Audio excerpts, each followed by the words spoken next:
Assalamualaikum warahmatullahi wabarakatuh. Alhamdulillah wassalatu wassalamu ala rasulillah. Anies Baswedan menulis dalam Instagramnya, dia mengatakan saat setelah melayat kepada suami dari Najwa Shihab yang baru saja meninggal dalam usia 54 tahun, dia mengatakan hidup adalah perjalanan menuju pulang.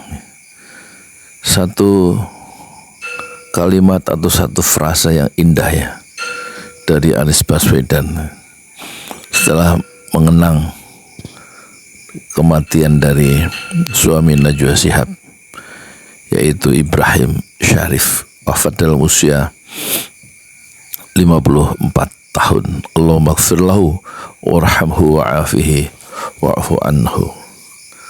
Kematian selalu membuat luka atau membuat duka bagi orang-orang yang ditinggalkan, terutama keluarga dekatnya ya.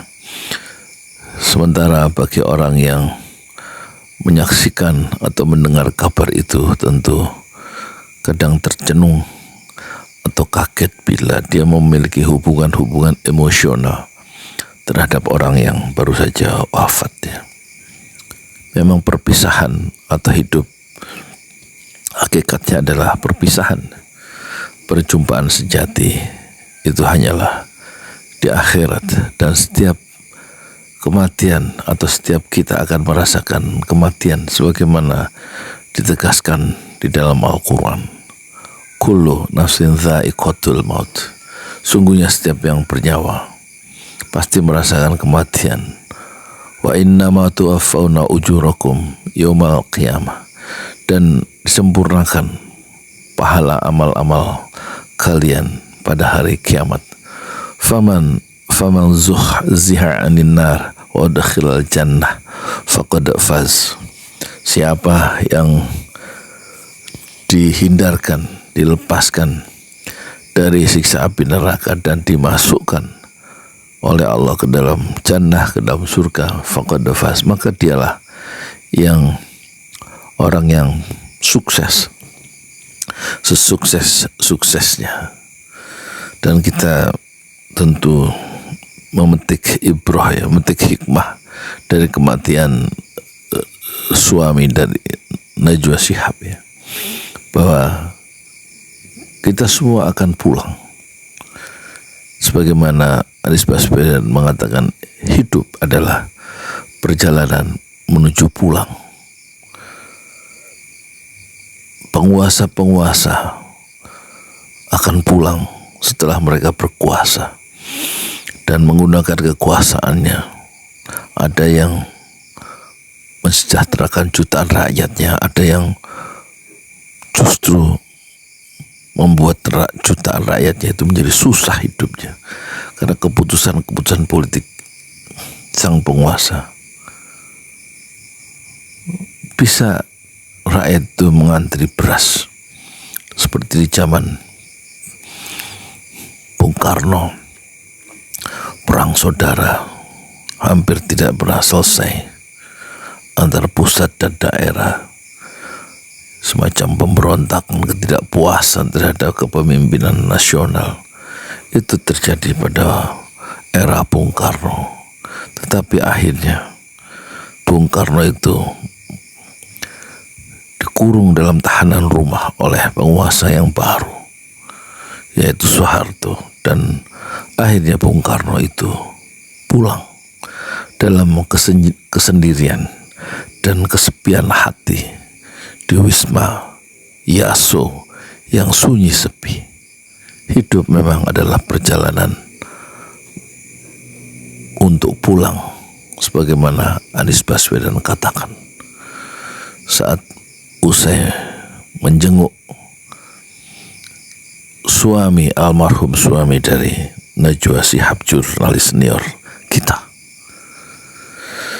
Tetapi yang pulang bukan hanya Soekarno, Soeharto pun pulang setelah dicaci sebagaimana Bung Karno dicaci maki oleh rakyatnya, oleh lawan-lawan politiknya, yang membuat Indonesia terjadi perang saudara karena peristiwa G30 PKM. Pertentangan faham politik yang tajam, yang masing-masing mempertahankan kekuasaan, wibawa dan pengaruhnya, membuat rakyat menderita.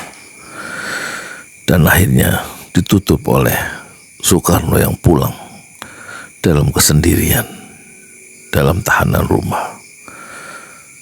Rakyat pun mencaci Soeharto dan minta diadili, diseret, karena rakyat tambah susah di akhir pemerintahan Soeharto. Dan akhirnya dia juga pulang ya. Setelah sempat diadili meskipun hanya 1 hari, tetapi yang pulang ke negeri akhirat bukan hanya penguasa Soekarno, Soeharto, Gus Dur juga pulang, Habibie juga pulang, meninggalkan jejak-jejak kenangan, jejak-jejak cinta, dan juga meninggalkan jejak-jejak kebencian dari rakyat yang pernah dipimpinnya. Tidak lama lagi tentu penguasa berikutnya akan pulang. Sebelum pulang ada yang dicaci maki setelah dia tidak berkuasa. Tergantung keputusan-keputusan politik yang pernah dibuatnya. Dan kita berdoa kepada Allah, moga-moga kita diberikan umur yang panjang dengan nama yang baik. Dan itulah anugerah yang besar ketika kita menjadi orang yang terbaik, yang berumur panjang, kemudian dianugerahi amal-amal yang soleh. Rasulullah Shallallahu Alaihi Wasallam bersabda, khairun nas man tala umruhu wa hasuna amaluh. Manusia yang terindah dalam hidupnya, manusia yang terbaik menurut Rasulullah, menurut Islam adalah orang itu dianugerahi umur panjang oleh Allah, dan dalam umur panjang itu dia melakukan kebaikan-kebaikan.